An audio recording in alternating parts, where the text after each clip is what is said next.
Speaker, vamu kugamba nti Honorable Kadaga yakulwanisa. Honorable Kadaga talina buddo. Honorable Kadaga yali speaker emyaka 2 yakola ligase y'amaanyi bwe yabeererangawo parliament si bwefaanana kati. Look at even the quality of debate. Daba engeri gye mu debatingamu compared to when Kadaga was there. It's completely different. Ekitibwa kya parliament kigenda. This is a fact. Honorable Kadaga bwe yabeereranga mu parliament nga n'abo obutale babaleeta. Ya popularizing a parliament to the extent parliament yali yerwanirira abo obutale. Nga parliament as yatuka ekiseera nga n'amanyi executive parliament egatutte because it was popular. Kadaga yali afudde parliament okubeera popular into the people. Era nga buli omu abanobye mu bufumbo abe bagobye mu butale bonna baddukiranga wa speaker. Mama Kadaga. Nkitegere ekintu ekyo.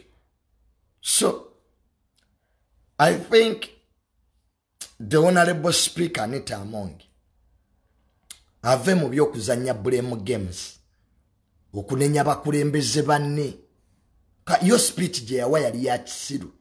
Era nze singa nali advisor wo speaker nali sinza kukkiriza kuwa speech eyo. Kutandika kujolonga bakulembeze banno bwotyo. Nogamba uyinza okuyimira noga first deputy prime minister Mama Kadaga bwe akulwanisa. How? Mbusimanya eri abakyala basatu abamanyi mwe bali ababiri nga tewaboogera abakulwanisa. Ate Mama Anita Amongi kankubulire.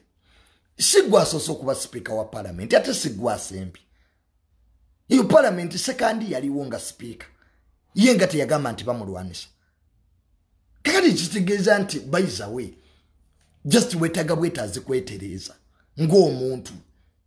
Nomanya nti mu nsi muno buli wobeera mu kifo ky'ebyobufuzi wabeerawo abakwagala n'abatakwagala.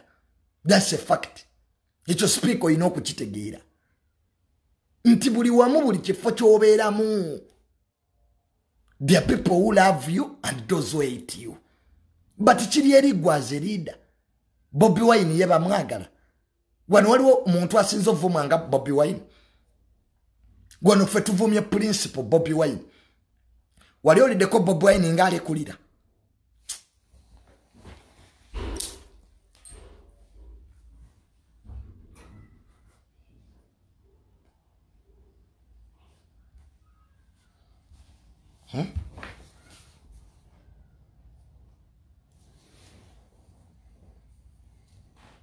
Wali owuliddeko nti principle yalekulidde.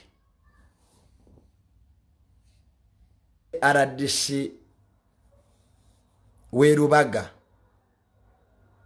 omwami Anderson Bulola yaganye okwetondera speaker era n'awummula. Naye Uganda enengeri gyensesaamu sebo RDC abadde RDC Werubaga omwami Anderson Bulola yawummudde ofisi yagivuddemu n'agiwaayo oluvannyuma olw'ogaana okwetondera speaker wa parliament Nalongo Anita Amongi eyekazaako triple firi ye Anita Amongi. Omwami ono Bulola Anderson yabadde RDC Werubaga. Yavaayo ku TVM ne ku mitimbagano nga mwami Bulola RDC alumiriza speaker Anita Amongi avaaya nnyonnyole lwaki sente z'omweyi w'omusolo zitokomoka mu parliament. Era RDC ono yali mukambwe nnyo. Mwami Bulola naga nti parliament ekozesezza bubi sente z'omweyi w'omusolo. Ebigambo bino RDC bye yayogera tebyasanyusa speaker wa parliament mukyala Nalongo Anita Amongi. Era ebbaluwa eyagobye RDC ono yavudde omuwandiisi w'enkalakkalira mu office ya president omwami Eunice Kakande. Mwami Eunice Kakande yatwala ba RDC bonna. Ye muwandiisi w'enkalakkalira mu office ya president. Kakati ye yagobye RDC ono. Mu nsonga mwami Kakande ze yawadde yagambye sigwe guno ogusoose nga mwami Anderson Bulola abadde RDC we Lubaga. Mbwe abadde ajja yeenyigira mu bintu by'okubuuzanga bakama be za accountability. Mbwe era mbu ng'afuuse activist. Mbu baamuyise yennyonnyoleko n'agaana. N'agamba ye tajja kyusa by'ayogedde. Akyabuuza Parliament ne sipiika lwaki mukozesa bubi ssente z'omuyi w'omusolo. So mwami Anderson Bulola bw'atyo yakkiriza n'awaayo woofiisi. Yagaanye okujja mu kakiiko ak'ebyempisa gye batwala ba RDC yabigaanye. Naye ajja kuyimirira ku mazima. Sipiika wa Parliament Anita Amongi alina okubuulira eggwanga lwaki boonoona ssente z'omuyi w'omusolo era lwaki beenyigidde mu nguzi. Mwami Anderson Bulola yagamba Parliament byekola bijjudde enguzi era ye nga RDC tayinza kubeerawo n'atunula butunuzi. Nga bw'avaayo okwogera ate bamukomako. Kati ye mwami Anderson Bulola RDC yage nti byenjogera mazima. Mazima. Nenga kyekituufu RDC Anderson Bulola bye yali ayogera mazima. Eggwanga lyaffe teryagala mazima. RDC bye yayogeranga mazima. Era yayogeranga ne evidence aziyina. Ng'alaga butya Parliament ssente z'omuyi w'omusolo bwe zibbiddwa bwe zikwatiddwa obubi.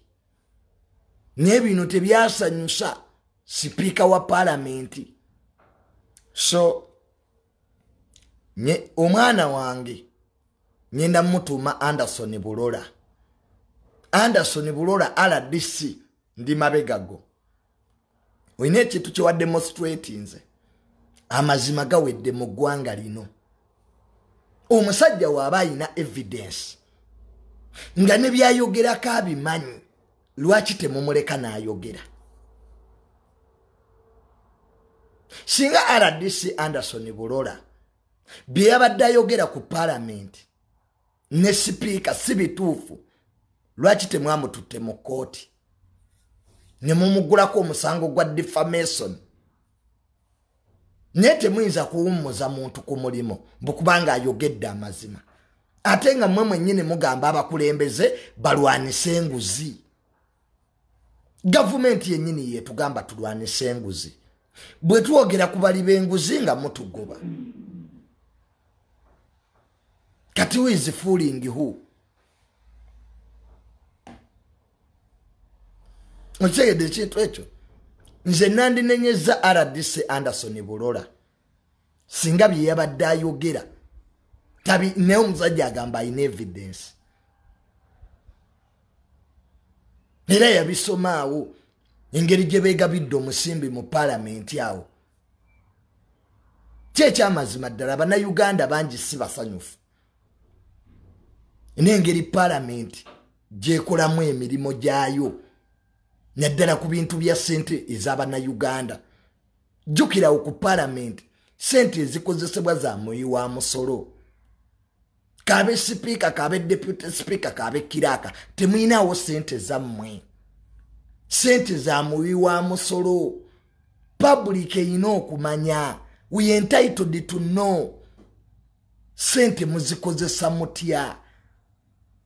Kati RDC Anderson Bulola ye woofiisi y'obwa RDC yagireseewo n'agamba tajja kukyusa by'ayogedde. Era yagaanye okwetondera sipiika. yageye tajja kwetondera Anita Amongi bwe kiba kyetaagisa okulekawo ofiisi y'obwaladisi yagireseewo kwa babadde bamugamba mbu yeetondere sipiika n'abagamba mwetondere kuki ku mazima oyinza okwetondera omuntu kubanga by'omwogedde ku mazima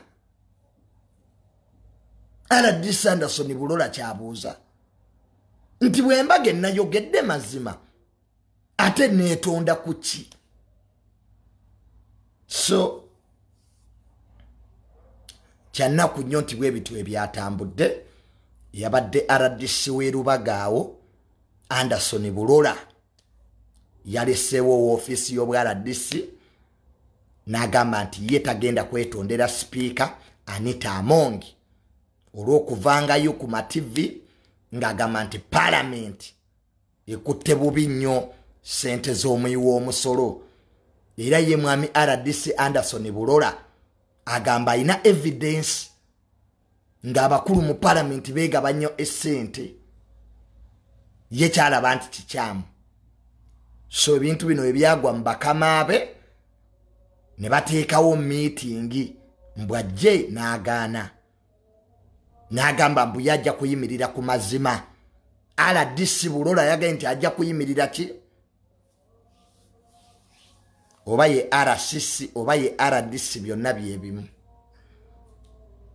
byonna tewali buzibu ayinza okuba abadde RCC no problem eyafa neyasika bebamu oba ye RDC oba ye RCC enjawulo zero bonna babaka ba president mu bitundu so RCC so champadde I stand with him because unless tuyimirira ku mazima ne tulwanisa obuli bw'enguzi tetulina kye tugenda kubakola mu ggwanga lino bwebanga gavumenti yaffe mu butuufu yajja kulwanisa nguzi nakwonona ssente za muyi wa musolo buli mukulembeze asaana okukubibwamu ttooki Junior bwenvaayo ne ŋŋamba nti omuntu oyo muli wanguzi nga ne evidence nziyina lwaki ate muba munkugira lwaki muba munzibiikiriza ekifudde mu ggwanga lino abakulembeze tebaagala boogerako baagala bawaana abakulembeze mu Uganda baagala nnyo bawaana baagala basasula abantu badde ku maleediyo bamugamba owange okoze nnyo naye nga actually talina byakoze so abakulembeze ku buli mutendera oba oli speaker wa parliament oba oli deputy speaker oba oli minister oba oli vice president we must give accountability to Ugandans bana Uganda tetubayamba buyambi be balonda gavumenti eno be batuteekamu obwesige tubakolere so woowulira omuntu nga bakwogerako ti engeri gy'okwatamu ensonga si nnungi abantu temugoba bagobe otherwise bwe tunaagoba buli omu ayogera ku buli bw'enguzi buli omu ayogera ku bitatambula bulungi gavumenti ejja sigazaani gavumenti bantu so there must be transparency bwe kituuka ku ssente z'omuyi w'omusolo okuziweera accountability people deserve a right to know ko banyini gavumenti eno be bannayuganda if Ugandans have a lot of questions on how the institution of parliament is being managed I think kitukakatako fenna okuvaayo tubawe answers nye speaker yagamba mbuje tajja gendera ku social media mbu social media ebyo bya ngambo wano yagoba honorable Namuganza speaker yennyini yagoba honorable Namuganza ng'asinzidde ku social media speaker mwennyini yatwaza zaake mu kakiiko k'ebyempisa ng'asinzidde ku social media kakati ate kiba kya bulyaza amaanya ate speaker gwe wennyini okuvaayo n'ogamba mbu gwe tojja kuddamu bibuuzo byaffe kubanga mbwe social media bya lugambo ng'ate wagoba minisita Mulamba ng'osinzira ku social media Zake wanabadde mu kakiiko akakwatisa empisa ku bye yayogera ku social media. Kakali ate parliament ate mutugamba muti anti ebya social media mbu tebiriimu makulu. Ngate namwe kwe mugobera abantu. So n'olwekyo ndoza obukulembeze bwa parliament kiraka wa parliament muveeyo mubuulira abannayuganda ebibuuzo byo bingi. Sente zino zetuwulira ze mwegabanya muzigabira kuki zo musinziira kuki so that the public can know. Yes, amateeka gayinza okuba gabakkiriza ne kiki ekiri emabega. We want to know the motive of okwegabanya sente zino. Akawunti zino zetuwulira abakulu abamu mu parliament ze muyitako okwegabanya sente kituufu gye ziri. Public eyina ebibuuzo. So nzogoba RCC Anderson Bulola ndoza siri eddagala ko aba Bulola tuli bangi. Endowooza ya Anderson Bulola gye yabadde ayogera nti parliament yeetaaga okuvaayo etunnyonnyole sente zino zetuwulira. So you see twagala answers okusinga okwekwasa Kadaga. Mulifo ky'okuwa accountability za sente muli mu Kadaga yatulwanisa. Mama Kadaga si tannabalwanisaako. Kati ne RCC Bulola era mama Kadaga yamusindise. Nange mama Kadaga yansindise. Abantu bangi nnyo beetaaga answers ku butya parliament bwekwata sente. Kwa bye bibuuzo bingi. Wano twawulira nti speaker simanyi akozesa biliyoni 2. Byali mu mawulire mbutu biliyoni shillings mboba padde. So abantu bano sente bazikozesa batya? Eggwanga terina malwaliro, ebyenfuna bitagala, amasomero gali bubi, nga informal sector olwaleero otuuka mu butale nga abasuubuzi babajjako sente mu butale. So embeera y'ebyenfuna abantu baffe Abannayuganda gye bawangaliramu si nnungi. Naye bwe tulaba mu mawulire nga parliament mwegabire sente nga abakazi bafa bazaala. Leero ku ssawa ya leero tulina abakazi ab'embuto abafiira mu malwaliro kwebikozesebwa bitono. Abasawo beekalakaase sente tubawa ntono. Nalaba bano abaana ba intern. Abasomesa si bamativu. Kyovulaba ne quality of education yekendedde. Nalaba luli LC5 owe Nakaseke yatuuza abasomesa ebigezo. Oba yali LC5 Nakaseke awo yatuuza abasomesa ba district ebigezo. Nabagamba mwenna mugenda tula PLE. Nga bye basomesa tabitegeera. Nebo mubasasula mutya. Abasomesa basula batya. Sako yaabwe weeri. Babasomesa abaana baabwe bo basoma. Ebyo byonna bibuuzo. Abapoliisi basula batya. Nsiba ndaba abapoliisi beekubira enduulu. Mbu basula bubi. Kati gw'omuntu omuwootya emmundu nga n'okusula obusuzi asula bubi. Nogamba emmundu ziyitiridde mu bantu, abantu bayitiridde okutta abantu kubanga abapoliisi basula bubi. They are frustrated. They are stressed. Kusowe ya leero osanga owa poliisi ayimiridde musana wa traffic talina na mazzi gaanwa. Ng'oyo lwaki taleka atalina pamiti ku luguudo amuweeyo omutwalo. Enkobero za accident ezitakoma. Ekireesa accident mu Uganda lwakuba enguzi ku makubo. N'abapoliisi baffe basula bubi. Emisaala mitono. kakati ebyo byonna bwe tubigatta aye ne tulira mmwe mu parliament y'eggwanga erina okukola oversight kuba parliament erina emirimu ena budgeting okutematema okubudgetingira sente z'omuwi w'omusolo appropriation okutematema sente z'eggwanga legislation okuyisa amateeka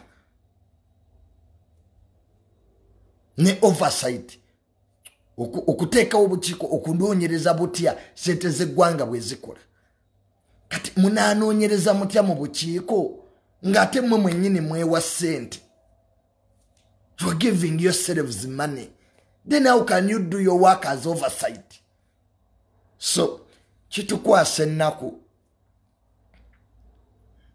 okulaba nti emirimu bwegityo bwe gitambula mu parliament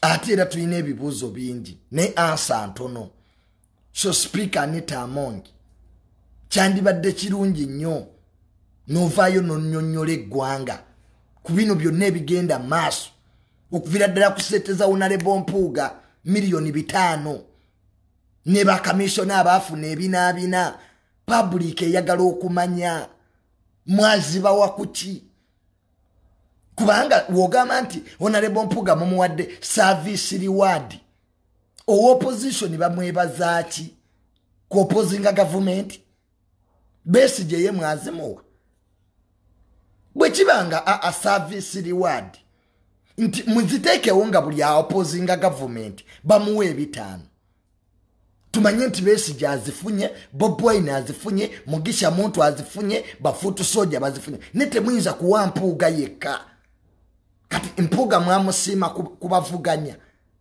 That's what people want to know. Zo mwazimuwera muteeka ki kama tika ga parliament gakolebwa ku fulo ya parliament. So there's a lot of questions. Abana Uganda zebetaaga okumanya mbukubanga mbu tetumwagala. So nze ndowooza parliament just mwenyina just buli omu kutegeera nti we are to serving a president yomu ne government yemu. We are working for one president and one country. People just need answers. Leero we mugoba Anderson Bulola kati abalala mugenda tukolera ki? Kuba nze nange nninga Bulola. Nze Junior okulizayininga kyangu nnyo. Nze sikyusa byenjogedde. Nze nyimirira ku mazima. Era omwana wange nyenda mutuma Anderson Bulola. Nze mbadde sirabangako mukulembeze mu Uganda alizayininga ku byakkiririzaamu. I think it's high time people to understand that abantu balina bye bakkiririzaamu. There are things that are taken serious. Bwe tuzimba eggwanga nti abakulembeze teboogerwako, bw'omwogerako osibira mu kkomera, dini eggwanga lijja kuba lifudde. So nze ndowooza speaker teri atamwagala. Just speaker kyalina nti alina abantu bangi nnyo abamwetoolodde abatamubuulira kituufu. Bamwagalako ssente be bamuwabizza. Ye speaker alowooza nti bino ebyobufuzi bye tulimu mbu byakwagala. Kati speaker tukwagaleko ki? Okay, kati wajja kutunda ice cream and they don't like me. They are fighting me. Nobody is fighting you. Gwe weerwanisa. You can be an enemy of yourself. That's what is happening to you. Madam Anita Amongi tewali atakwagala. Because you get that white to kwagala that one but the speaker. You wouldn't have been there. If people didn't like you, never quad the opportunity of serving ononya bani abakwagala ani akwogeddeko ani politics takola bwatyo. Ebyo bikola mu faamu yo nti nina faamu yange nenti nene President Museveni wano tumwogerako.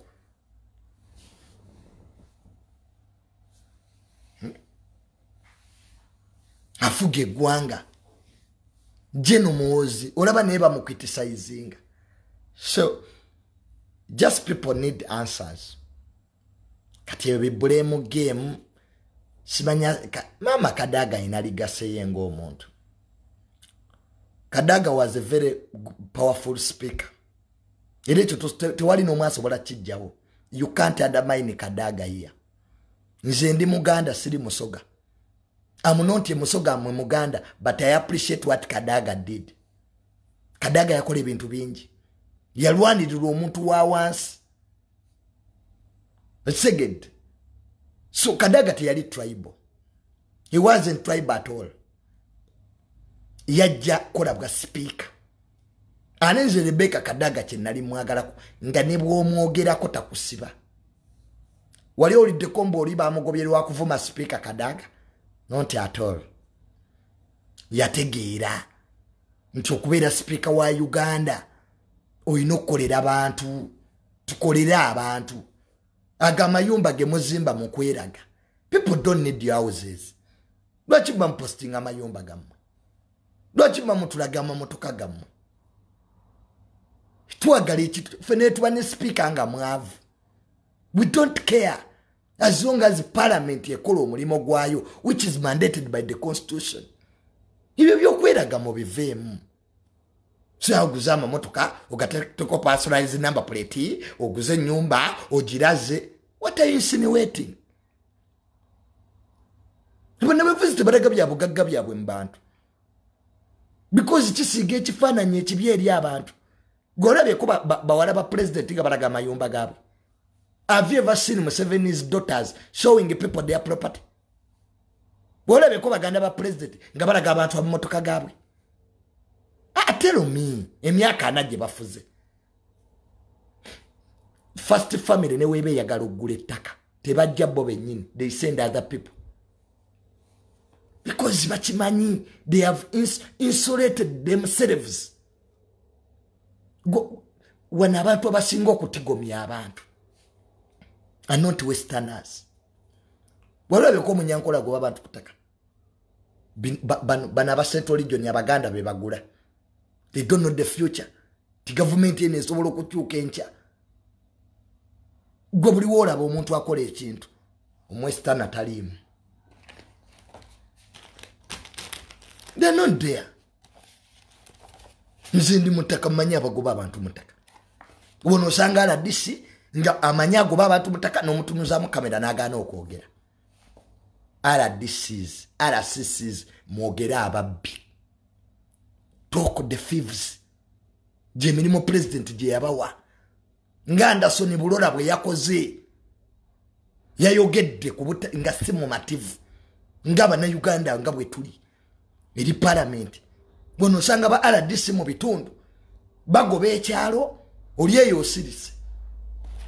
Owoza my boss we nabyogera bakama bange mukama uye president. Ni when a lot is going on. No sanga omuntu akuba kyalo bagoba byalo RDC wali. Awoza ba munanga ati kakati olaba bali banene. Banene bawa. Inensi yafi.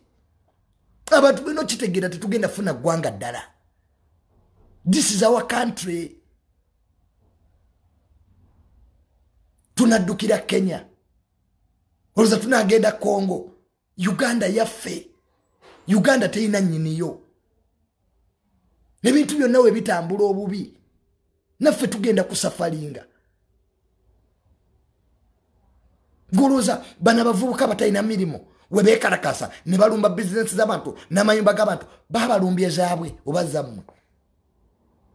So we should solve these problems. Nze junior njogeranga munna Uganda. Setagana kundagira. Mbwe bizibu ebiri mu Uganda ne mebyogerako I talk as a Ugandan.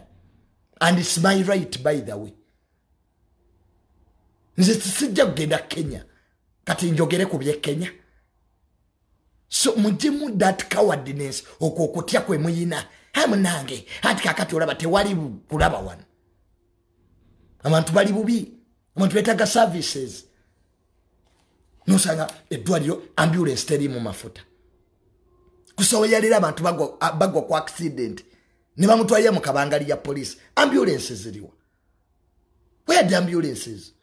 lwaki abantu batwalira mu kabangaliza polisi nosanga omuntu bamutadde ku motoka esemba omusenyu really mu 21st century sebintu ebimu tulina obitereezaamu naddala ekintu ky'obuli bw'enguzi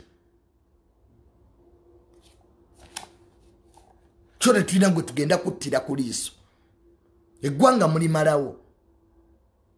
mulimalawo mwine sente temukkuta ekiro okuneewuunyisa abagagga bewandisubidde nti ono yabbadda era be bakyabba oluvaawo mbu omulabe wa Museveni ye Bobi Wine mwe abasudde Museveni mmwe nupusi ye threat ya gavumenti eno mwe abasudde Museveni mmwe Bobi Wine muwayiriza wa bwerere Bobi Wine yatwala ezeddwaliro ly'e Lubowa Bobi Wine yatwala ez'Emmwanyi Bobi Wine yabba sente mu gavumenti ngaituna nenya principle Bobi Wine aliye magere mbigere yebase let us first blame ourselves wano president yabalonda abawadde ebifo bati mwagala kumusuula